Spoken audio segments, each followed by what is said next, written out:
Great to see Rachel Nichols again. Hello, sir. You've been covering the NBA for 1993, 30 years. Yeah, I started when I was in college.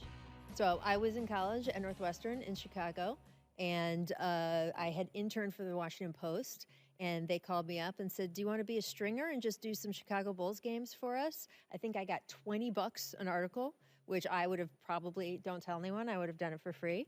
I think I was 19 years old, and I went, and for $20, I would go to Michael Jordan's Bulls and write up my story and go to practices. So you probably know Greeny. Yes, absolutely. You were battling him for the MJ quotes. No, one of my best old time stories is Michael Jordan. Just that, I started doing that, and I was 19 years old and younger than everybody, and the only woman in the room a lot of the time, and all of that stuff. So we'd be at practice, and there's a scrum around the players, and I would always just sit there and take notes, but I didn't want to. I was a little gun shy about asking a bunch of questions and kind of sticking my nose in. I was the new person. And the third or fourth time, Michael just looked around the group and he settled on me and he was like, do you even talk? Do you talk? Are you mute? And I was like, no, I can talk. And I was, again, 19 and terrified. And he's like, well, you better pull your weight and, start asking some questions. Otherwise you shouldn't be here. And I asked him a question.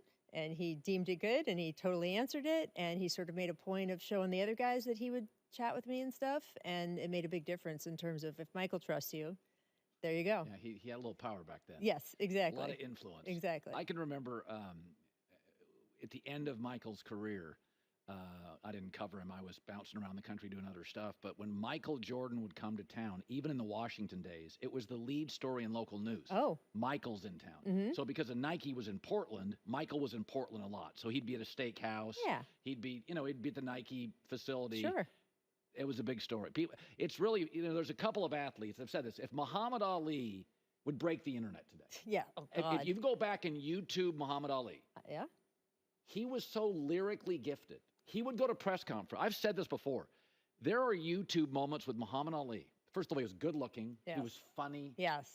He would go on and do a 90-second, 2-minute poetic rant. And I'm like, where are the cue cards? Right. I'm a broadcaster. Right. I can't do that. No, not off the cut. Yeah. And the other one is Michael Jordan didn't live in this world, this IG world today. It actually, I think, protected Michael. I was going to say.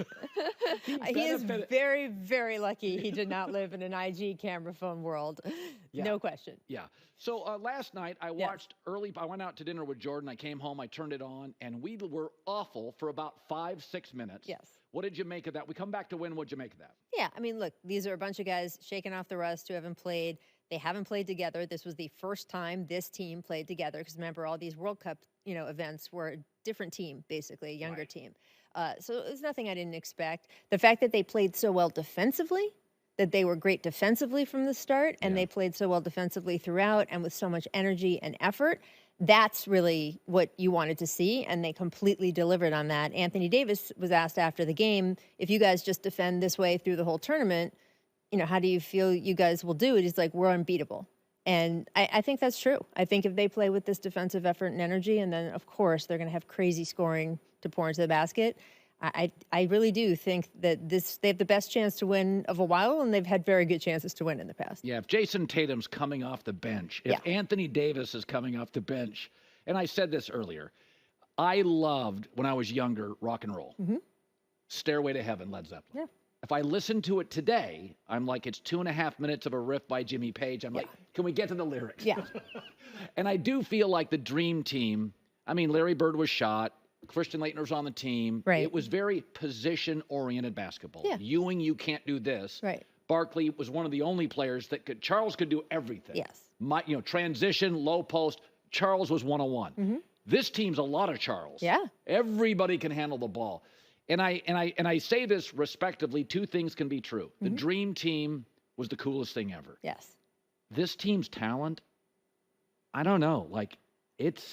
I mean, look, the dream team, every NBA player on the dream team went into the Hall of Fame. I don't know if you're going to be able to say that about this team, right? And look, Tyrese Halliburton, Derrick White, their careers are all ahead of them. So we have no idea. But I'm not sure you're going to be able to say that about this team. So the level of talent on that team, the top of it. The top of it. And it just, Yes, Larry Bird was barely there, but he was there in all the important ways. Yeah. So I think that's a hard comparison to begin with, as you know.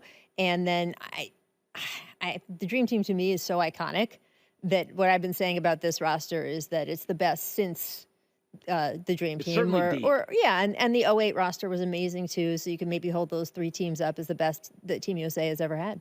So the Jaylen Brown thing is so weird. Oh, man. It's so weird. So first of all, and people, you know how it is. If you're marginally critical of like Jason Tatum, and I'm like, listen, the guy's great, but when I watch the Celtics late in games, I always feel like Jaylen Brown is the more alpha guy. Well, it turned out to be true in the conference and the finals. That doesn't mean Tatum's not great. Of course. Love him as a player. Love him on my team. Collaborative, smart, all that stuff. But when I defended Caitlin Clark getting on the Olympic team, I said, these Olympic teams, after like the top 6 players, it's fit, chemistry, relationships, politics. How is Jaylen Brown not on this team? And Derrick White and Drew Holiday are. Yeah, I mean, I don't quite see, I wouldn't have made that decision is the best way I can say it. I do understand what Team USA was doing. They wanted someone who could be that scrappy, dirty work sort of point of attack defender, and that's what Derrick White is. And Jaylen Brown, by the way, is an excellent defender, but Derrick White's probably a better defender. And, you know, there's talk, they didn't say this out loud, but there's talk that sort of, White's not going to be afraid to be the 11th or 12th guy on the, excuse me, 11th or 12th guy on the bench. You know, does Jaylen Brown have an ego about that? I get all of that, but he's the finals MVP.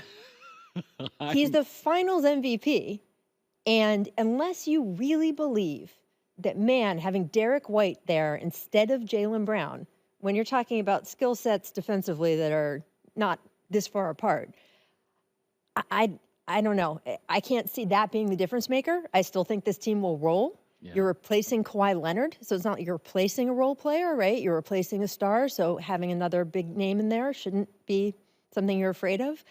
Unless it's the difference in winning the gold medal, and I can't see how it would be, you go with the finals MVP as a sign of respect. He's earned it, right? And to take a guy who's on his team, but way down the level in the starting 5 than he is, as you point out, like, it just, I don't know. I would not have made that decision. Derrick White will do great on this team. Derrick White is a fun player. A terrific player. I'm thrilled he's getting this recognition. Coming at the expense of Jaylen Brown is a little odd. And the fact that Jaylen not only pointed that out on Twitter with the, spyglass emoji, he later made a direct comment about Nike. And that was something that Grant Hill had to deal with yesterday, was people asking him, look, 2 guys not on this team are Kyrie Irving, who we know was ditched by Nike, and Jaylen Brown, who has been very critical of Nike. When they made the Kyrie decision, Jaylen came out publicly and criticized Nike and said, what does Nike know about ethics and that sort of thing? So the fact that the 2 guys not on the team are 2 anti-Nike guys, Grant Hill says it had nothing to do with it. Who knows? Plus Nike's stock struggling. It's not a good time for Nike right now. It's not. Okay, we're going to get you back soon because I want to talk. People are freaking out about Bronny's performance, and I'm like, folks, he's a defensive player at this point. He's doing exactly what he's supposed to do. He had good defensive numbers last night. Rachel Nichols, first hour down. Great to see you always. Alexi Lawless, Jalen Johnson of the Bears. Next hour, it's The Herd. Hi, everybody. It's me, Uncle Colin. Subscribe here to get the latest from The Herd, including exclusive behind-the-scenes videos and more, wherever you may be, however you may be watching. Thanks again for making us part of your day.